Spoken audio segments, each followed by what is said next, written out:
En question principale, je reconnais maintenant le chef du troisième groupe d'opposition.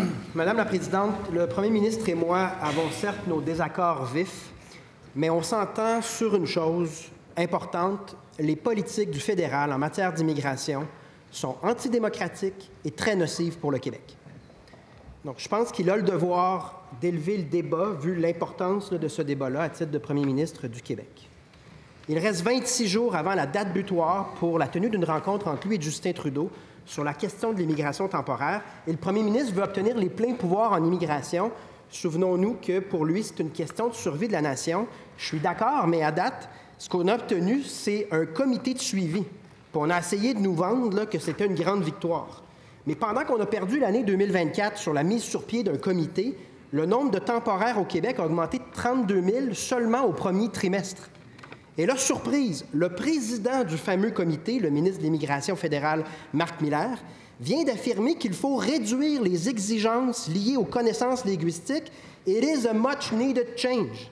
Ma question au premier ministre, est-ce qu'il a été consulté par M. Miller sur cette réduction des exigences linguistiques?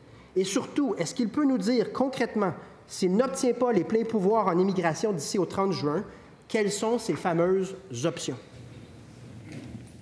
La réponse du premier ministre. Oui, Madame la Présidente.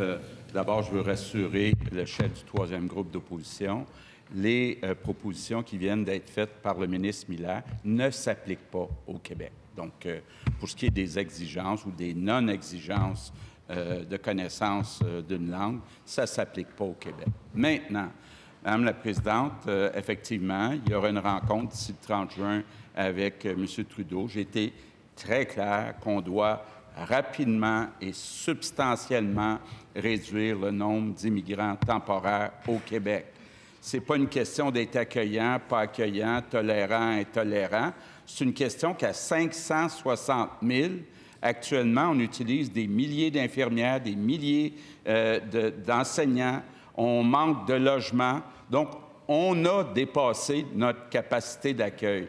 Donc, le gouvernement fédéral doit rapidement, par exemple, répartir les demandeurs d'asile dans les autres provinces, parce que ce n'est pas normal que le Québec en reçoive 50 alors qu'on représente 22 de la population canadienne. On est aussi en discussion sur le programme qu'on appelle PMI pour être capable de mettre, entre autres, des exigences de connaissance du français puis de réduire le nombre. Donc, Madame la Présidente, on est d'accord sur le problème. On n'est pas d'accord sur la solution. Le PQ attend un référendum de sa souveraineté. Première complémentaire. J'ai vu avec Paul Arcan lorsqu'il s'est fait poser la question « Qu'allez-vous faire si Justin Trudeau vous dit non le 30 juin? Est-ce que ça va être un référendum sur l'immigration? » Il a répondu « On va faire plus que ça. » Il a également dit « Si on n'a pas de réponse satisfaisante, on va prendre les moyens qu'il faut. » Donc, peut-il juste nous dire ce qu'il compte faire s'il n'obtient pas les pleins pouvoirs en immigration d'ici au 30 juin? La réponse du premier ministre. Oui, Madame la Présidente, d'abord, le chef du troisième groupe d'opposition a sûrement vu les sondages qui montrent que 65 des Québécois seraient d'accord pour que le Québec rapatrie des pouvoirs en matière d'immigration. Donc, le geste est clair.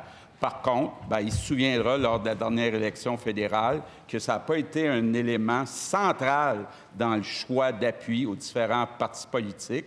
Donc, oui, il y aura une rencontre au cours des prochaines semaines, mais il y aura aussi l'année prochaine une élection fédérale. Je pense que c'est important d'utiliser de la publicité, tous les moyens pour que les Québécois en fassent une priorité de réduire l'immigration. Deuxième complémentaire. Madame la Présidente, respectueusement soumis, je ne parle pas des élections fédérales.